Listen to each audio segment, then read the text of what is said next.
La Fundación París 365 lanza una alerta. Si en 2 meses no recaudan 100.000 euros, tendrán que cerrar.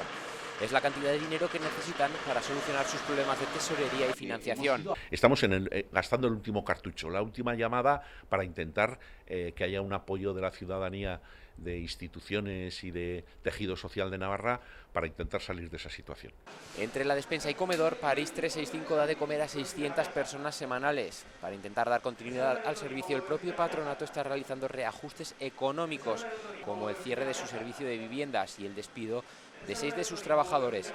Pero en cualquier caso estamos haciendo un esfuerzo enorme para entrar en contacto con otras entidades para que sigan con los recursos que hasta ahora hacíamos nosotros, el de viviendas y el catering sobre todo, y esperar a abril a ver qué pasa con Garabato, y para intentar primero que los usuarios que están ahí mantengan las condiciones en las que están, y luego también para intentar salvar algún puesto de trabajo, intentar que sea absorbida por otras entidades a su cuenta, ya hay riesgo, ¿no? Quienes quieran apoyar a París 365 pueden hacerlo a través de su página web o su sede en la calle Mayor de Pamplona, tanto haciendo donaciones como haciéndose socio.